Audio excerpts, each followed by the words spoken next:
Thank you. We are starting with a panel to discuss data on drugs, how to strengthen drug statistics. Many of you have been in the field of either criminology or statistics, and crime statistics in a way has a very long history. And also there is a body of literature on how to improve crime statistics.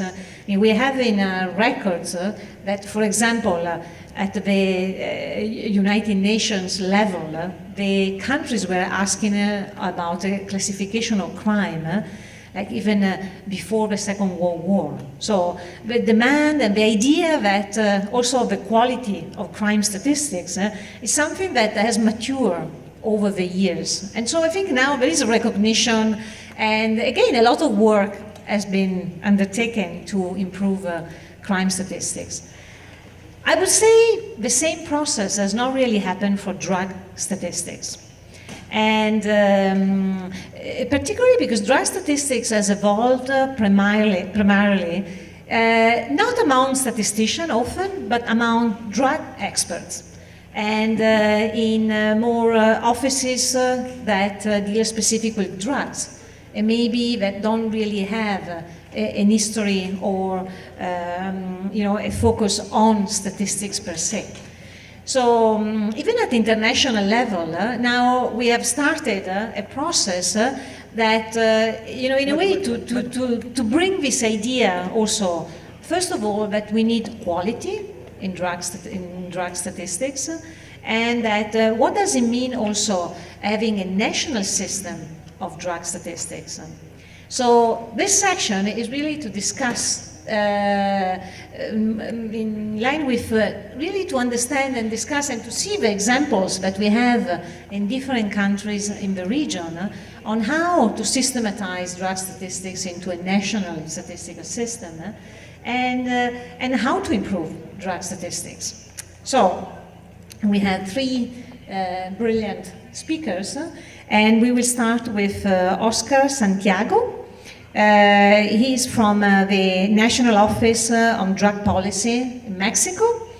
And Santiago has several positions in the law enforcement sector, so has worked a lot in the enforcement sector, but he also has an academic background because he's a professor at the Faculty of Political and Social Sciences of the National Autonomous University of Mexico in the area of geopolitics, national security, democracy, and situation analysis. So, Oscar, the floor is yours.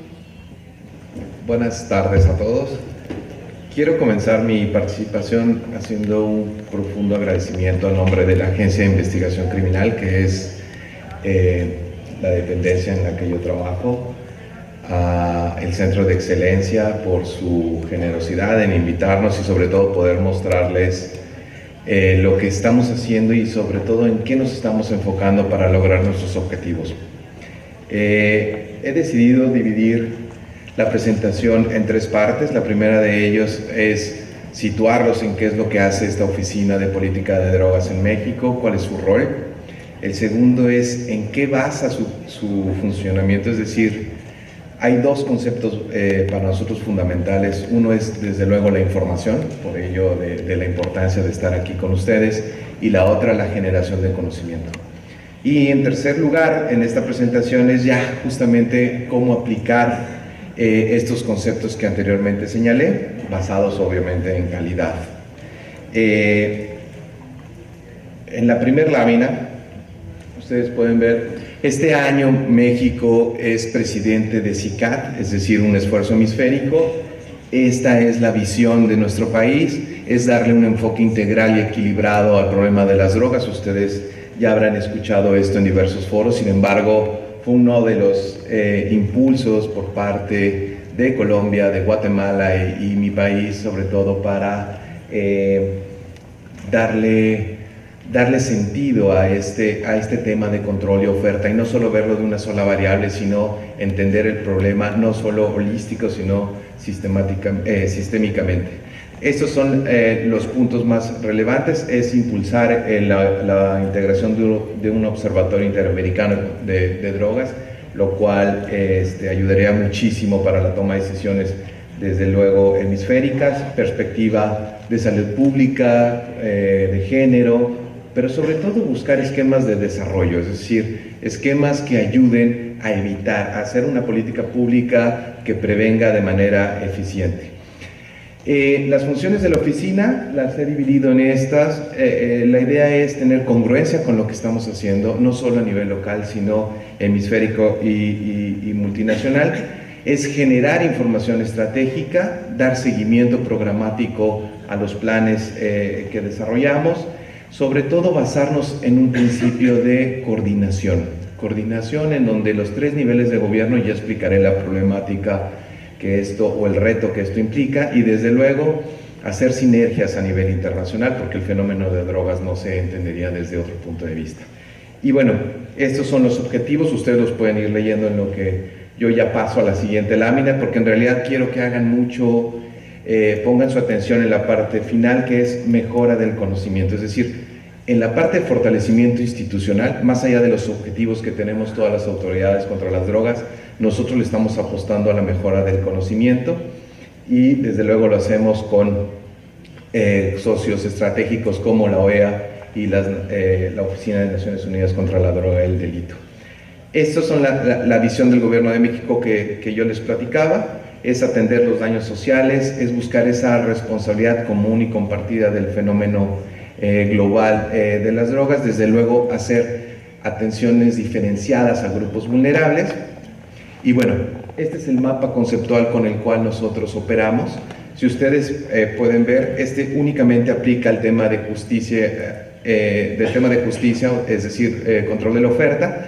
En un primer plano, del lado izquierdo, ustedes están observando 2 de los proyectos que tenemos con Naciones Unidas. El primero de ellos se denomina MEX-K54. Ese está orientado a la estimación de superficie que se cultiva en nuestro país, tanto de amapola como de marihuana, y ahorita entenderán por qué estoy cruzando ya los temas. Después está el proyecto W34, ese va a la sistematización automatizada de la información. Es decir, por un lado estás realizando análisis de riesgo para ver en dónde hay susceptibilidad para el plantío, pero sobre todo te estás yendo al origen de la información, al origen del dato, con cierta calidad desde el campo hacia tus oficinas para tomar decisiones. Y después, en este espíritu de suma de capacidades, tienes temas como la recolección eficiente de la estadística, de la información para generar algunos indicadores, políticas para, por ejemplo, evitar la producción de drogas sintéticas, pero aquí también tenemos un punto muy importante, que es lograr la accesibilidad a medicamentos controlados de los pacientes que así lo requieren. Ese es uno de los grandes desafíos que tenemos como autoridades de drogas. Además, integrar un grupo multisectorial, es decir, ver a la política no solo en múltiples dimensiones, sino de manera horizontal, con temas como salud, educación, trabajo, que más adelante les explicaré, y desde luego crear áreas de investigación aplicada que justamente nos ayude a generar ese conocimiento, y desde luego con los resultados que ustedes pueden ver en la parte inferior, tanto en oferta como en demanda.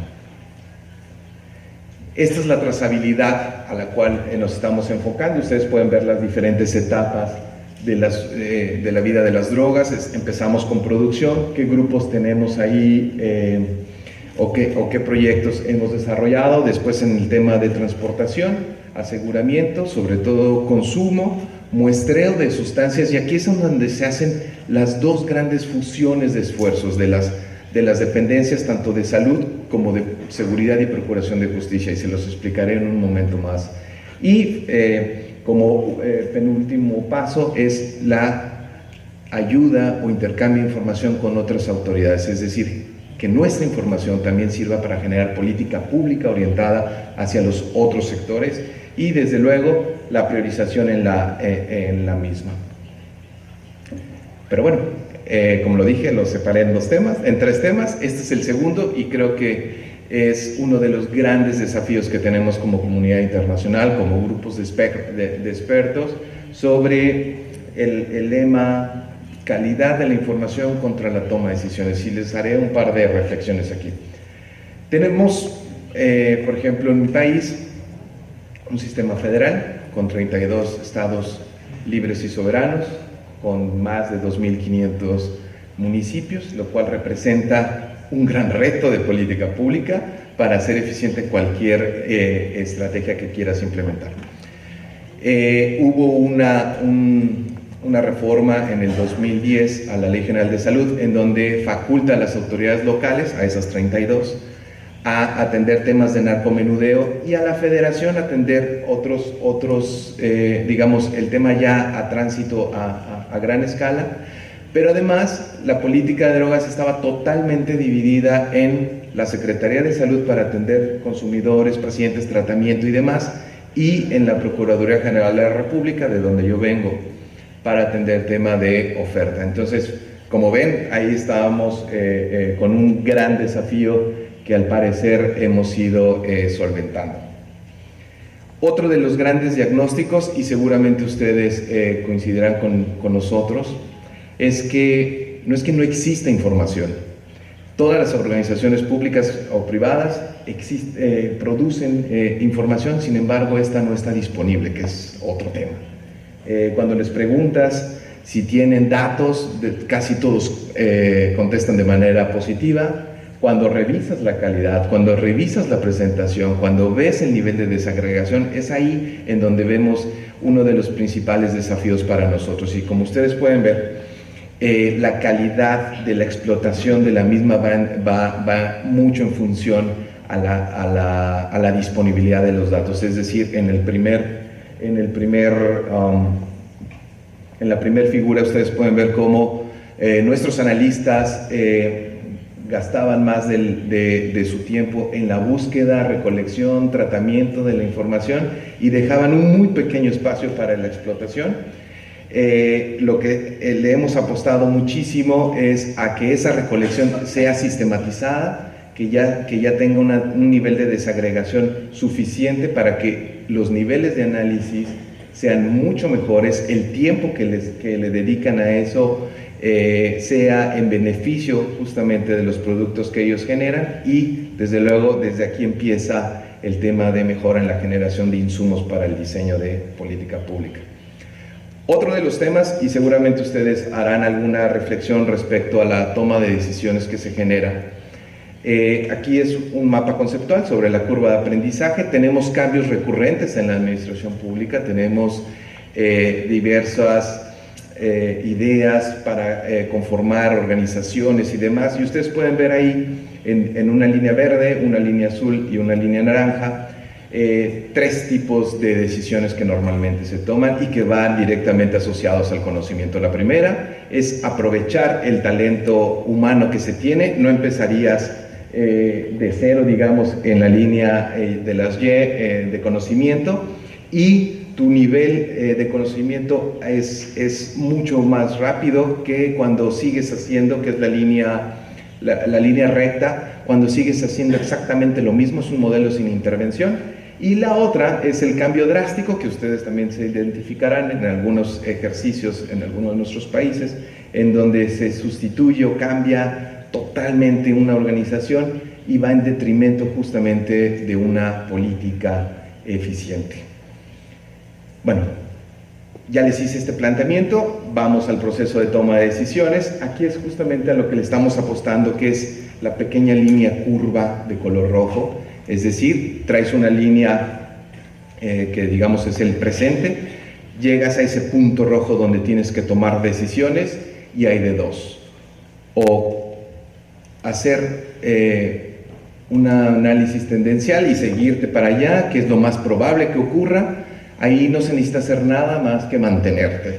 La otra es, en la línea roja, es la toma de decisiones de manera no asertiva, es decir, con poco conocimiento, con, digamos, poca política hecha en la realidad. Y finalmente la línea verde, que está en la parte superior, es justamente con el conocimiento profundo, y por eso les hacía énfasis en ese término. Ahí desde luego el escenario es el ideal. Se tendría que buscar primero la intervención de la alta dirección para el acompañamiento organizacional y normativo para lograr esa transformación profunda, tomando en cuenta factores como factibilidad y oportunidad, y desde luego consolidar ese proceso. Los demás, pues en realidad ya son escenarios de riesgo, como ustedes pueden ver. Pero entonces, si hablamos de conocimiento y qué es la apuesta, tenemos esta pequeña trazabilidad en donde viene del dato a la información, y de la información por medio de una buena comunicación lograr el conocimiento. Parecería una fórmula muy sencilla, pero ustedes pueden ver que para pasar de un dato a información de calidad tiene que tener por lo menos esas características, las características que estamos enlistando como estandarizados, actualizados, completos, con un nivel de desagregación. Hace unos momentos escuchábamos, preciso, coherentes, sobre todo comparables para empezar a ver si estamos haciendo lo correcto, y desde luego confiable, pero sobre todo apostarle a los procesos, a la mejora sistemática de gestión, flujo, tratamiento, análisis y explotación de la información, como ustedes van a poder ver. Y este sería el flujo conceptual de lo que les acabo de decir. ¿Qué estamos haciendo en México? Justamente buscando esta generación de información estratégica. Hemos puesto este recuadro en donde ustedes pueden ver que está de su parte izquierda lo que denominamos insumo de información que tiene cualquier organización, que puede ser información documental, ya sea abierta, pública o cerrada, información humana a partir de la entrevista con los pacientes o con los responsables de la comisión de algún delito en materia de drogas, información técnica, la utilización de la tecnología a nuestro favor, y sobre todo la información forense, que ahorita explicaré. A eso denominamos insumo, y por eso tiene esa forma cíclica, porque a eso le apostamos. Después ustedes pueden ver en un siguiente recuadro a la gestión y tratamiento de información. Ahí la idea es que logremos que la organización ocupe su potencial para que la información caiga en las bases de datos, y finalmente que le demos el valor agregado del análisis, que es la forma circular, para generar dos tipos de información: estratégica y táctica. La estratégica es la de mediano y largo plazo, por eso trae esa T, que baja en temas de medidas de prevención para operarse en política pública, o la táctica, que son las medidas de contención para usuarios como médicos, psicólogos, trabajadores sociales, maestros, padres, para que intervengan de manera casuística, de caso a caso, que atiendan lo que es inmediato. Y la otra parte, los tomadores de decisiones, son la alta dirección de la organización pública.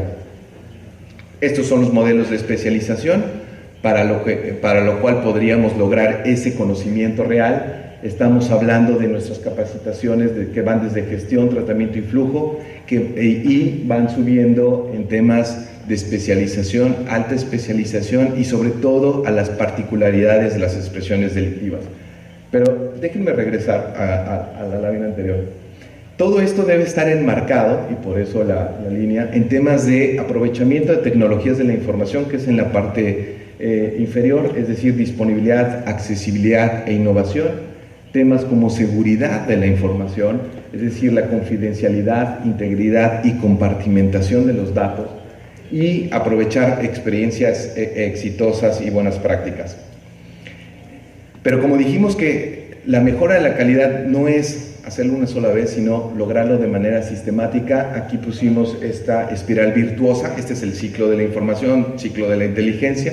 La única diferencia es cómo lo estamos presentando, porque cada vez que repites el ciclo, tú estás generando mayor riqueza hablando en términos de conocimiento. Esto es como desde un enfoque sistémico la calidad de la información te lleva a un estado de derecho a partir del uso eficiente y cumplimiento de tu misión y objetivos, te permite la focalización de recursos y demás. Si ustedes se fijan, la presentación ya abarcó el tema de insumos, el tema de procesamiento y el tema de productos. Pero ¿qué estamos haciendo? Y aquí es la tercera parte de mi presentación. Les estoy dejando mientras esta lámina que habla de la evolución exitosa de una política pública que debe estar basada en evidencia, pero sobre todo en temas de prevención, en lograr primero proteger a tu población del tema al que tú estés dedicado, pero sobre todo brindar seguridad en el término de safety, dar certeza y sobre todo la capacidad de resiliencia. Y eso no te lo da otra cosa más que la información que tienes disponible para tu toma de decisiones. Nuestros avances son, hemos fortalecido los mecanismos de control hemisférico, es decir, estamos trabajando en temas de buenas prácticas sobre destrucción de laboratorios clandestinos, un catálogo de vigilancia de sustancias químicas que son utilizadas para la elaboración de ciertas drogas. A nivel local, para dar respuesta a esa columna que yo les presentaba, es trabajar de la mano con las 32 procuradurías y fiscalías de mi país para lograr la toma de muestras para poder tomar decisiones. Este es un proyecto que es el MEXCA 54 que comentaba, que es para lograr identificar superficie sembrada en nuestro país, identificar el rendimiento y sobre todo el análisis químico de las sustancias. Este es otro de los proyectos que ya van orientados hacia que la información de origen venga con calidad, que es el proyecto MEXW34, que desde el campo hasta las oficinas ya llega con cierto nivel de desagregación que permite la toma de decisiones. Y estos son los 4 proyectos que tenemos en puerta. La caracterización física y química de las sustancias, sistema de alerta temprana, el Observatorio Mexicano y los laboratorios clandestinos.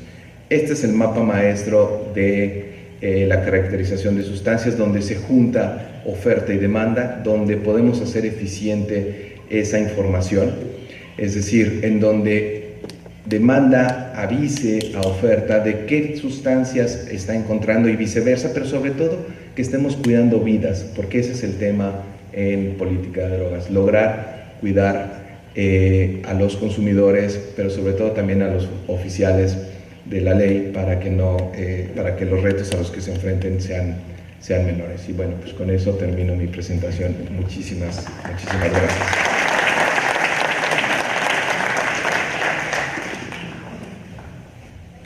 Well, that's a very good start from this conceptual framework on how we have to move from knowledge really to change policy. So now we start with a perspective from a statistician. So it's Nora Cadenas. She's from the Argentinian Observatory on Drugs. She's a statistician she works in the coordination of epidemiology of the National Directorate of the Argentine Drugs Observatory. Bueno, buenas tardes. Como les comentó Ángela, yo vengo en nombre del Observatorio Argentino de Drogas, de la Secretaría de Políticas Integrales, así que muy agradecida por esta invitación. Y la idea es compartir con ustedes algunas estadísticas sobre consumo que surgieron del último estudio de población general que se hizo el año pasado. ¿Sí? En general, el Observatorio hace diferentes estudios nacionales con distinta población objetivo. Adolescentes escolarizados, población en contexto de encierro, pacientes en centros de tratamiento, y en este caso el último estudio que hemos llevado a cabo es el estudio en población general, que compete a personas de 12 a 65 años. Así que bueno, les traje los principales resultados porque en realidad es una encuesta muy extensa, ¿sí? Así que brevemente, este estudio que se hizo a fines del 2016, comenzó en noviembre y se concluyó en abril de 2017, es un estudio representativo a nivel nacional, ya que hablábamos de esto de la evidencia científica, de varias etapas de selección de personas, partiendo de sectores geográficos, luego viviendas, luego una persona dentro de la vivienda que tuviera entre 12 y 65 años,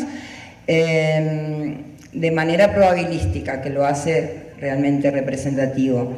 En todas las provincias de nuestro país fue una muestra de 20.658 personas que representan en realidad a 18.960.000, un poco más, que están viviendo en hogares de localidades urbanas, ¿sí? No rurales, de 80.000 habitantes y más. O sea, yo siempre que hago la presentación, por lo menos en mi país, aclaro este dominio, digamos, que le llamamos dominio de estimación o nuestra población objetivo, porque puede pasar que en algunos lugares la magnitud del consumo resulta mayor, porque no fue captada precisamente por la encuesta, ¿sí? Entonces, nuestra población objetivo es esta, localidades urbanas de 80.000 y más. La entrevista se hace cara a cara, es bastante extensa. Esa es una también de las debilidades tal vez de este tipo de encuestas, que de hecho es una encuesta que está estandarizada con países de la región. Hay varios países como Chile, Uruguay, Colombia creo que también, Venezuela, Ecuador mejor dicho, tenemos el mismo tipo de cuestionario, con diferencias obviamente propias de cada país, pero es el cuestionario estandarizado del Sistema Subregional de Información e Investigación sobre Drogas, que ya hace años que se viene manteniendo para que sea precisamente comparable a nivel regional. Los principales objetivos de estas encuestas es medir la magnitud del consumo, obviamente, el abuso de sustancias, el perfil de los consumidores, de los usuarios, los patrones de uso, que de hecho van cambiando con los años, indagar sobre la percepción de riesgo que tiene la población acerca de qué significa consumir una determinada sustancia, ¿sí? La pregunta elemental es, bueno, ¿qué cree usted que cuánto riesgo produce consumir alguna vez marihuana o frecuentemente alcohol, ¿sí? La percepción de riesgo consideramos que es un factor importante al momento de que la persona tenga la intención de consumir por primera vez, por ejemplo. También medimos la vulnerabilidad, que es más bien una percepción en cuanto al ofrecimiento de drogas, su curiosidad, su propensión a consumir, ¿sí? Son distintos indicadores que se miden también en esta encuesta: la edad de inicio, la edad de su primer consumo, los nuevos consumidores, lo que llamamos la tasa de incidencia, la demanda y el acceso a los servicios de tratamiento.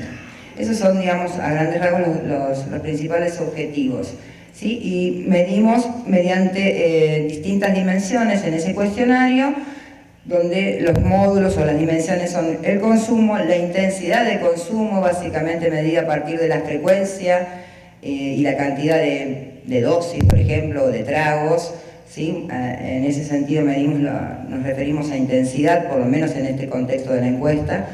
El consumo problemático, dependencia y factores de riesgo o protección. Cuando decimos dependencia, en realidad lo que utilizamos en el estudio es utilizamos los criterios de la Clasificación Internacional de la Salud de dependencia, pero no como un diagnóstico clínico, porque de hecho no es una encuesta de índole clínica, pero sí a modo de estimar por lo menos la población que pueda tener o aproximarse a síntomas de dependencia, ¿sí? Bien. La población representada, más o menos esa es la distribución de entre varones y mujeres, como les había dicho antes, representan a 18.960.000 y algo más, y esa es la proporción que se presentó participó de la encuesta. Bueno, vamos entonces a los primeros resultados. Las dos sustancias de mayor consumo, sustancias legales, son el alcohol y el tabaco. ¿Sí? Principalmente la sustancia de mayor consumo es el tabaco. Cuando hablamos de, ahí figura vida, último año, último mes, no sé si todos conocen el concepto, pero bueno, nosotros, esos porcentajes se refieren a lo que llamamos prevalencias de vida de año y de mes, es decir, la proporción de personas que han consumido al menos alguna vez en su vida en relación al total de la población encuestada, ¿sí? O sea, es el 81%, por ejemplo, en el caso del alcohol, sobre los 18 millones. Prevalencia del último año son los consumidores de el año anterior a la que se le hizo la encuesta, el año de referencia es el inmediatamente anterior, y la proporción de consumidores del último mes anterior a la encuesta. Cuando me refiero a prevalencias, me estoy refiriendo a eso. Entonces, unas 15 millones de personas han consumido alcohol al menos alguna vez en su vida, ¿sí? Mayoritariamente, en mayor proporción los varones que las mujeres, y en el último año, digamos, o los últimos 12 meses, fue un 68%, también mayoritariamente entre los varones, y un 53% en los 30 días anterior a la encuesta. En cuanto al tabaco, un poco menos, un poco más de la mitad han fumado alguna vez en su vida, también en mayor proporción los varones que las mujeres. Un 31%, algo más, lo ha consumido, ha fumado el último año, y un casi 29% en el último mes, ¿sí? 5.400.000 personas diríamos que fuman actualmente. Aquí lo que hice fue un gráfico donde quise representar cómo la edad de inicio es menor entre los más jóvenes, ¿sí? A medida que las generaciones son más jóvenes, la edad de inicio de consumo de alcohol y de tabaco son menores, ¿sí?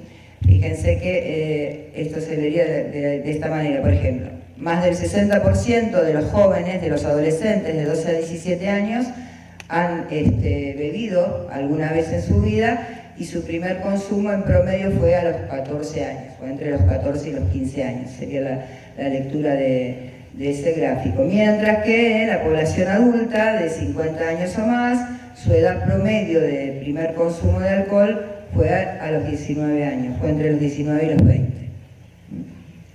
En el tabaco, en el consumo de tabaco sucede lo mismo, ¿sí? En las generaciones más adultas, la edad de inicio es un poco más mayor, digamos, 17, 18 años, mientras que también entre los más jóvenes el consumo, su primer cigarrillo, digamos, o contacto con el tabaco fue a los 14 años.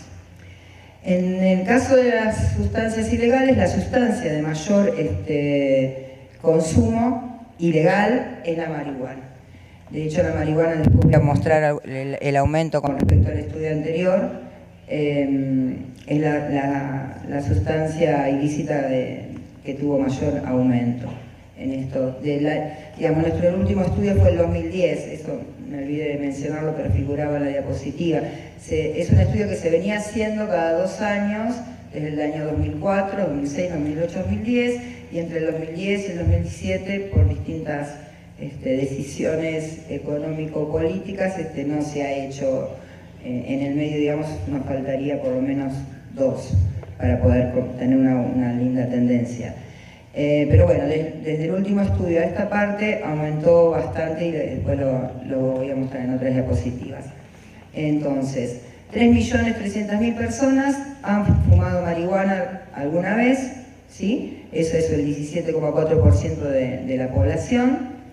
En mayor proporción, nuevamente, los varones, bastante, casi el doble, ¿no? El porcentaje de varones entre los varones con respecto a la proporción de mujeres. En el último año alrededor del 8%, y en el último mes el 5%. El 41% de los que alguna vez, no figura aquí, pero se los comento, el 41% de los que alguna vez en la vida probaron marihuana mantuvieron su consumo en el último año. Ese es un dato bastante preocupante en cuanto a la magnitud. En el caso de cocaína, alguna vez en la vida el 8%, 8,2%, alguna vez en el último año el 2,4%, y en menor proporción, sin llegar al 1%, en el último mes. Bien, nuevamente el gráfico de la edad de inicio y las prevalencias para marihuana y cocaína. Ahí ven también como en la proporción de consumo en los adultos, ¿sí? Tienen la prevalencia más baja, el 4,8% en ese rango de edad, y la edad más alta de haber probado, al menos probado marihuana, los 24 años o más, ¿sí? Entre 24 y 25 años. Mientras que los jóvenes de 12 a 17, su edad de inicio fue a los 15 años. o por lo menos su primer contacto con la sustancia. En el caso de la cocaína lo mismo, solo un 2,1% de los adultos dicen haber probado cocaína y pasado los 26 años. La proporción en los adolescentes no es tan alta, pero es el 1,2, pero la edad es bastante temprana, a los 15 años. Bien, también preguntamos sobre psicofármacos. En un primer momento se les pregunta sobre si han consumido alguna vez psicofármacos con o sin prescripción médica. Eso representa, en el caso de los tranquilizantes, un 15% de personas que han consumido psicofármacos, ¿sí? De ese 15% de personas que han consumido tranquilizantes, el 21% lo hizo por su cuenta. O bien comenzó con alguna receta de algún médico, pero luego siguió por su cuenta. En ese 21% están los que de primera instancia lo hicieron por sí mismos, porque han conseguido alguna receta, no sé, prestada, robada, o se la han vendido sin receta, o alguien que comenzó con una receta, una prescripción médica, pero luego siguió comprándolo por su cuenta. Eso es el 21% de todas las personas que dijeron, de esos 2.900.000 que dijeron que alguna vez han consumido psicofármacos, pero específicamente tranquilizantes. En el caso de los estimulantes es menor la proporción, unas 241.000 personas han consumido estimulantes con y sin indicación, y de ese 1,3% que fue indistintamente, digamos, no están ahí discriminados si es con o sin prescripción médica, el 0,2% lo ha hecho por su cuenta. En el cuadro de debajo están las proporciones y las prevalencias con respecto al total de personas, como les decía antes, ¿no? Unas 612.000 tranquilizantes, ahí ya son sin prescripción médica, y ahí esos porcentajes se refieren específicamente a las prevalencias, ¿sí? En general no es tan alto, pero viene aumentando el uso de psicofármacos. Estas solo puse prevalencias de vida para otras drogas porque realmente las tasas no son muy altas. No es que no tengan importancia, pero bueno, digamos, al momento de elegir qué datos presentarles, y más o menos se mantuvo estable, digamos, la tendencia o la evolución de los últimos años. No hay demasiado aumento. Puede ser que sí haya aumento, pero no lo captaríamos con este estudio en el consumo de pasta base de cocaína. Digo no lo capta porque no es un estudio pensado para captar esta sustancia, por lo menos en nuestro país es un consumo muy propio de lugares vulnerables, de poblaciones, digamos, particulares, que seguramente por el tipo de estudio, por la metodología que les comenté al principio, no las capta, digamos. En los hogares, digamos, no vamos a encontrar probablemente mayoritariamente gente que consuma pasta base de cocaína. Pero no es que no exista en el país ese consumo. Ahí a nosotros nos da 0,5% y sabemos que no es en este caso no sería representativo del verdadero consumo de pasta base, porque no es el estudio, no era el fin. Voy a tener que apurarme un poco. Bueno, ahí les presento algunas tendencias. En todos los casos han aumentado todas las sustancias, tanto tabaco y alcohol, marihuana, cocaína y éxtasis, de vida, de año y de mes. Me estoy apurando porque quiero presentar las otras diapositivas. El éxtasis, el consumo de año no es, si bien es muy bajo, pero por ejemplo en el 2010 eran 9.000 personas que habían consumido ese año éxtasis y ahora son 60.000. Entonces el porcentaje sigue siendo bajo, pero no es despreciable tampoco la cantidad de personas en el aumento que hubo. Esta es una medida de una sustancia que decimos creada, digamos, es el consumo de alguna droga ilícita. Son personas que han consumido al menos o alguna de estas sustancias, cocaína, pasta base, marihuana, éxtasis, alguna de todas las ilícitas, ¿sí? O varias, pero al menos una de ellas, se construye una variable resumen, digamos, una sustancia resumen, por así decirlo, que es alguna droga ilícita. El 18,3% al menos una vez en su vida consumió alguna droga ilícita, el 22,6% de los varones y el 14,4% de las mujeres. Bueno, ahí están las prevalencias de esta droga, o sea, se refiere a casos de drogas ilícitas, 2010 pasó de 3,6 a 8,3, sus magnitudes por género y sexo. Y bueno, consumo abusivo de alcohol, nosotros lo medimos por el consumo regular de riesgo, que sería más de un trago por día en las mujeres y más de 2 tragos en el hombre. Fíjense, más de 15 de cada 100 personas que bebieron en los últimos 30 días alcohol declararon haberse embriagado por lo menos una vez, como dato significativo.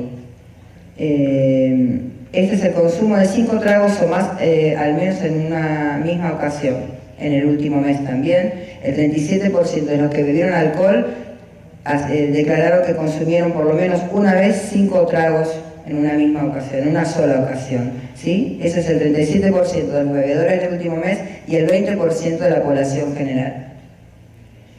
Esta es una medida audit también que desarrolló la Organización Mundial de la Salud para determinar el consumo perjudicial de alcohol, y el 16% de las personas que consumieron alcohol en el último año califican, digamos, en base a esa escala, como que tienen un consumo o un uso de alcohol perjudicial. Gracias.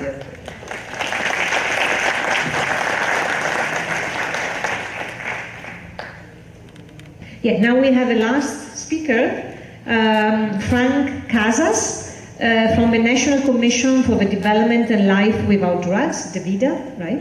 And Frank is the Executive Director of the Peruvian Observatory on Drugs in DeVida.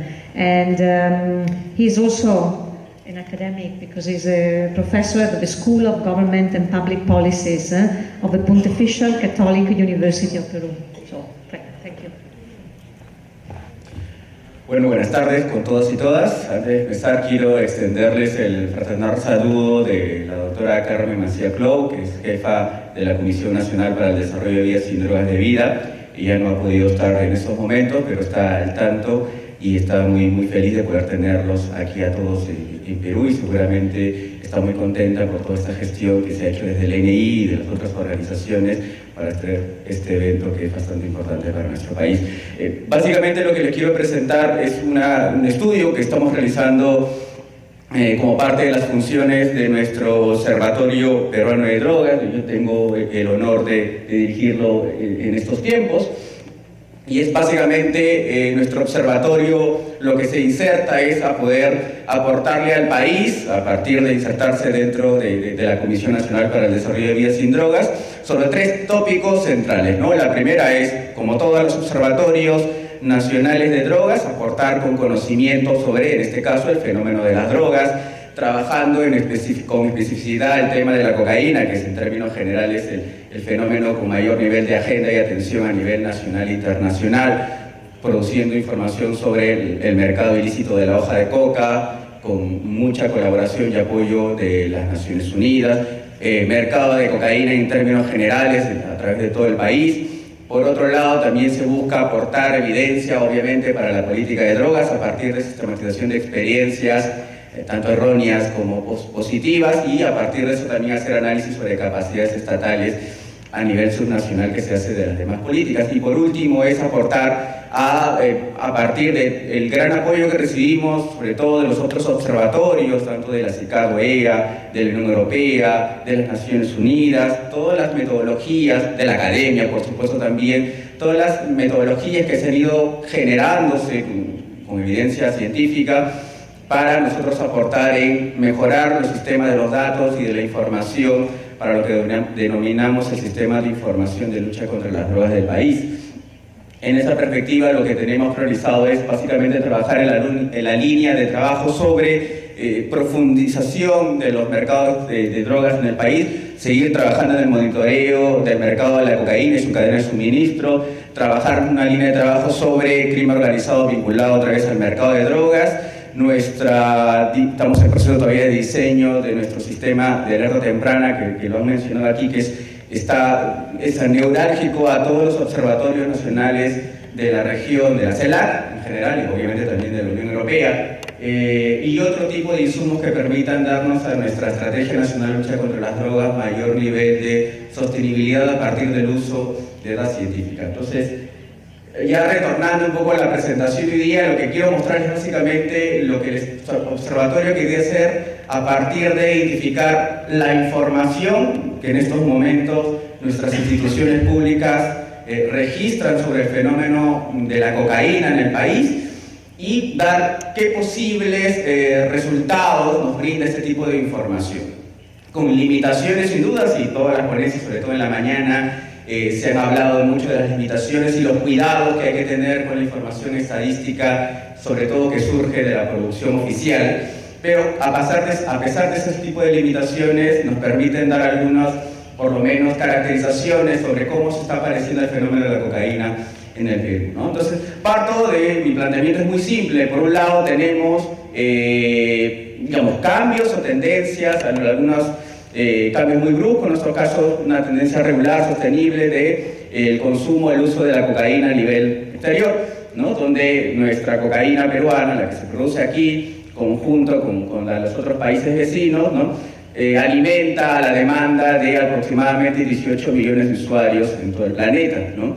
Y de acuerdo a los datos, siempre va cambiando con algunas especificidades, pero es el mercado europeo, en segundo lugar el mercado estadounidense, digamos que los circuitos que mayor demanda producen de este tipo de drogas estupefacientes, con algunas variaciones ya a nivel de Latinoamérica, algunos países de la región que están empezando a tener una prevalencia del uso, por lo menos demandarlo para, digamos, establecer otro tipo de innovación para continuar la cadena de suministro hacia el exterior, hacia Europa o hacia el resto del mundo, ¿no?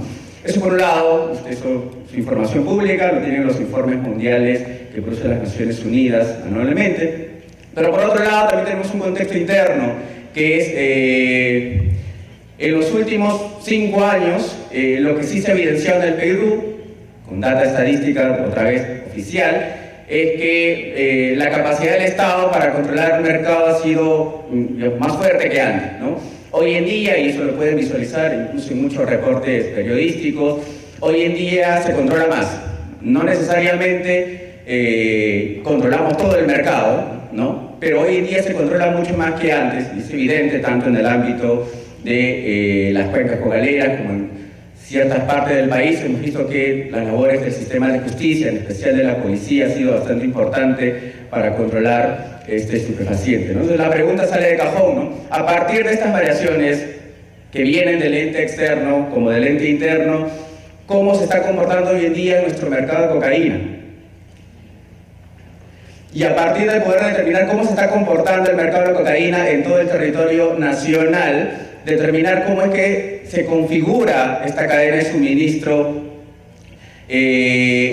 que nos permite un poco determinar el esqueleto de cómo funciona el crimen organizado del mercado de la cocaína en el Perú, y después de eso poder determinar cómo se insertan los actores en este tipo de dinámica informal, ilícita y acompañada muchas veces también con actividades de carácter legal. Entonces nos interesa un poco mostrar cómo se encuentra en primer lugar el mercado de la cocaína en todo el territorio nacional. Y para eso, como les dije, lo único que hemos hecho es utilizar la data que se encuentra disponible, pública, en algunos casos colgada en web, otras cosas en documentos un poco olvidados, enterrados. Lo que hemos querido hacer es desempolvarlo con la ayuda de nuestros socios estratégicos. No son todos, por supuesto, pero son algunos de ellos que nos han permitido un poco mapear la información disponible. ¿Qué información tenemos? O ¿cómo vamos a tratar la información? ¿Cómo la vamos a organizar? Una, digamos que lectura teórica bastante simple, ¿no? Pensar el mercado de cocaína como un mercado con una lógica económica que puede ser distribuida a través de una cadena, un eslabón de cuando menos 3 tipos de actividades de producción, distribución y comercialización de la misma, ¿no?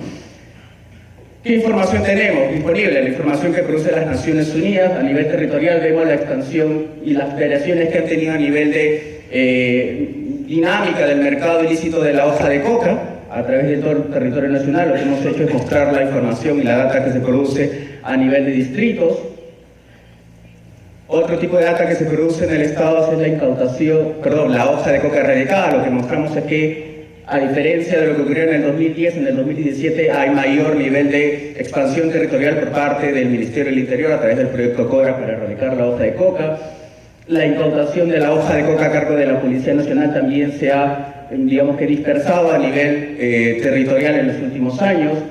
Lo mismo sucede con los insumos químicos fiscalizados por parte de la información que produce SUNAT. Hoy vemos que hoy se incauta mayor nivel de insumos químicos fiscalizados que son utilizados para el mercado ilícito de la cocaína o la producción de la cocaína. Lo mismo con la destrucción de pozos de maceración a través de todo el territorio nacional. Lo mismo con los laboratorios de cristalización de cocaína, con la destrucción, la incautación, perdón, de pasta básica de cocaína, y lo mismo con el clorhidrato de cocaína. No quiero detenerme en un análisis específico de cada uno porque terminaré siendo un análisis demasiado local para un evento internacional, pero ¿qué nos permite mostrar ese tipo de datos hasta el momento? Lo primero es que un poco mostrar y hacer un poco de pedagogía de que el mercado de la cocaína no solamente es un asunto de zonas cocaleras. Nuestro mercado de cocaína, por lo menos a través de las actividades más simples que las componen, funcionan en todo el territorio nacional. O sea, las actividades o los datos que producen las fuentes oficiales, si bien hay que tomarlos con cuidado porque se trata de datos proxy a lo que buscamos representar con el mercado de cocaína en general, pero sí nos permite mostrar que los avances de la incautación, de la destrucción, del control en general, nos permite evidenciar de que nuestro mercado de cocaína funciona en todos los departamentos del país. Por supuesto que en algún lugar se inserta con mayor nivel de involucramiento, propios, por ejemplo, de zonas de exportación, como los puertos o el aeropuerto, pero nuestro mercado funciona en diferentes áreas, lo que nos permite un poco hipotetizar con respecto a, entonces, si nuestro mercado de cocaína funciona en todo el territorio nacional, ¿qué figura tiene este tipo de mercado? ¿Cómo se compone? ¿Cómo está compuesto a partir de todas las tareas económicas que la representan? Entonces lo que hicimos fue un poco trabajar, otra vez con el apoyo de las instituciones que componen nuestra red de observatorios, para poder establecer un piloto de cómo está compuesta la estructura de la cadena de suministro de la cocaína en el Perú. O sea, utilizando un poco de la literatura, no voy a abordar todavía un poco con mayor extensión el tema del crime script y la logística del crimen organizado, empezamos a construir una estructura, línea de procesos de cómo está compuesto las tareas micro y actividades que componen el mercado ilegal de la cocaína. ¿Qué es lo que tenemos? Este es un proyecto que lo trabajamos con la Universidad Católica del Perú, es que tenemos un sistema de cadena de suministro bastante complejo, que por lo tanto no puede ser, que por lo tanto nunca controlado por una única organización del mal. Destruir un poco esta idea del control o el gran capo de la mafia que controla todo el narcotráfico en el Perú, de solamente un grupo de narcotraficantes que controla el mercado de cocaína en el Perú, es imposible, no existe. Lo que tenemos bien es una complejidad de una cadena de suministro que nos hace pensar de que los actores que van a aportar en esta cadena de suministro son diferentes, tienen diferentes funciones y tienen diferente tipo de capital político y económico que le van a brindar a cada una de estas actividades una sostenibilidad para que perduren en el tiempo. A partir de ese tipo de lógica quisimos jugar un poco con la información que se ha producido al respecto, tanto oficial como de la academia, con respecto al funcionamiento, al vínculo entre Sendero Luminoso con nuestro mercado de cocaína en el Perú, ¿no? Entonces revisamos un poco la literatura académica, científica que se ha escrito sobre los vínculos entre el crimen organizado y el terrorismo, y lo que nos permitió un poco construir una premisa de que hoy en día Sendero Luminoso ha pasado pues de ser de este actor, grupo terrorista que digamos fue el iniciador de la guerra, del conflicto armado en el país durante la época de los 80 y mediados de los 90, a pasar más un actor que se vincula con el crimen organizado, en este caso el mercado de cocaína, fundamentalmente por una lógica económica. Entonces, la organización de la cadena de suministro que hemos establecido nos permite identificar a partir de información documental, otra vez académica y oficial, algunos atestados y alguna información que nos ha brindado la policía antiterrorista y la de Irandro también, asimismo con entrevistas en profundidad que realizamos con algunos agentes policiales y de otras instituciones encargados del control interno. Pudimos darnos cuenta que de acuerdo a las actividades mapeadas y monitoreadas, el vínculo que tiene Sendero Luminoso con el mercado de la cocaína en el Perú está establecido a partir de participación directa en las actividades del cultivo ilícito, participación directa en la actividad de la producción de derivados cocaínicos y la participación directa en la distribución de la cocaína en sí. Entonces, Sendero Luminoso no solamente participa de una sola tarea, sino que a través de la historia, a partir de los años 80 hasta la época, ha participado directamente en estos tres tipos de actividades a través de diferentes formas, ¿no? Por ejemplo, ataque contra agentes de la fuerza del orden, en algún momento fijando el precio de la cocaína en ciertos territorios, atacando a otros narcotraficantes también, participando directamente en el cultivo ilícito, participando directamente en la distribución, en la transformación de los derivados cocaínicos. Este tipo de trabajo nos interesa porque nos permite por lo menos empezar a crear una metodología que nos permita registrar datos, ¿no?, para construir las estadísticas en función de cómo es que aparece o las formas de asociación entre Sendero Luminoso y el mercado de la cocaína en el Perú. Y cuando menos hemos establecido tres tipos de vínculos, ¿no? Un vínculo relacionado con actividad de detención, otro vínculo relacionado más con actividades de provisión de servicios y otro vínculo dirigido más bien a un mapeo directo de la participación de Sendero sobre el mercado ilícito de la cocaína en sí, ¿no? Entonces, ¿qué nos posibilita otra vez eso? Empezar a registrar con información oficial, que es un trabajo que vamos a empezar a hacer y queremos buscarlo con las entidades oficiales de Perú, pero también puede hacer basándose en la información periodística que se ha ido registrando en función de lo que las mismas entidades de las fuerzas del orden manifiestan a la prensa, ¿no?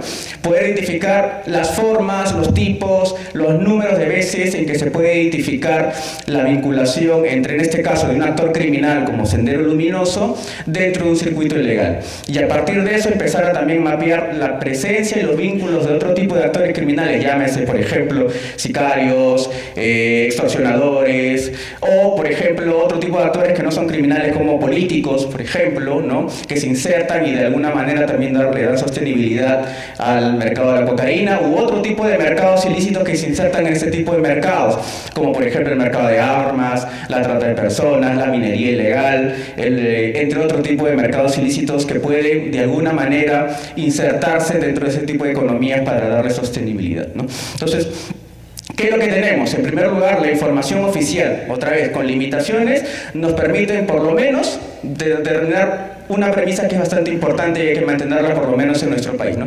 Nuestro mercado de cocaína no solamente es un asunto de cuencas cocaleras, también es un asunto de todo el territorio nacional.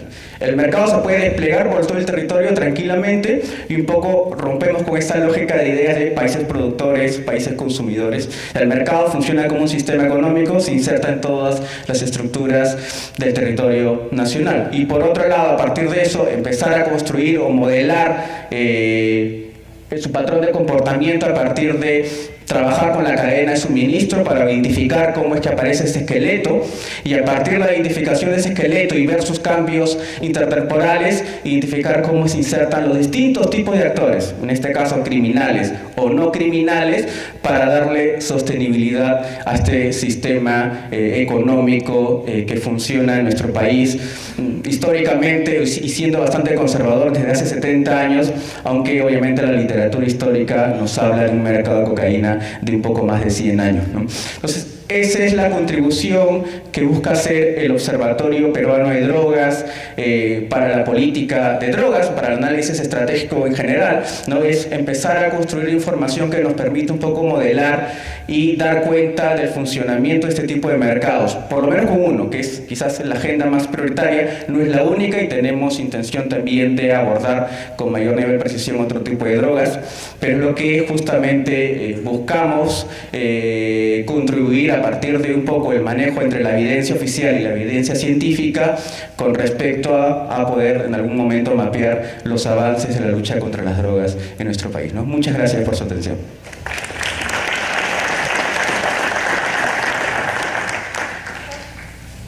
We have about 10 minutes and we have a few questions. So I'll ask you if you can, okay, and maybe 2 or 3 minutes each to answer the question. First of all, there is one that is general, so maybe all three of you can reply. Is there any information, available information on use of marijuana for medical purpose? Then I think specific to Frank, is information from the VIDA available in a database to exploit it? Is it public? Then more specific for Nora, the selection of a sample was random, but it was established on a specific sample for teenagers from 12-17 years and another sample for 18-65, so they were separate. Then again, do you have information on the economic activity of the population that was interviewed? And could you, see if consumption happened in some specific social context? And for Oscar, if for the study, did you take into consideration the socio-economic level of the population? Again, so that's the consumption happened in some specific geospatial, in some space. Yeah, that it is. So we start from Oscar.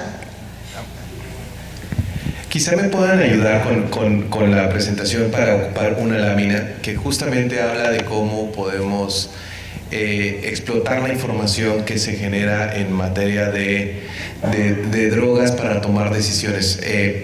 Miren, lo que quería mostrarles, y creo que va muy de la mano con lo que acaban de preguntar, es cómo esa información se genera en este observatorio de drogas, pero sobre todo que los datos estén empezando a hablar por sí mismos, que tengas focalizada la información, que tengas la capacidad de priorizar tus acciones, pero sobre todo algo que mencionaba de factores socioeconómicos, sociodemográficos. Déjenme decirles que en el proyecto de MEX K54 se tomaron por lo menos 110 variables gracias a la Universidad Autónoma de México y la Universidad de Goku en conjunto con la oficina que dirige Ángela Meck, que aprovecho la ocasión para darle las gracias públicas, nunca se lo había hecho así, porque te permite justamente el utilizar todas esas variables y no solo verlo como oferta-demanda y que toda esa información la pongas disponible. De ahí el gran reto de la oficina de drogas que es tener esa información. Ustedes pueden ver cómo esos datos te permiten hacer esto.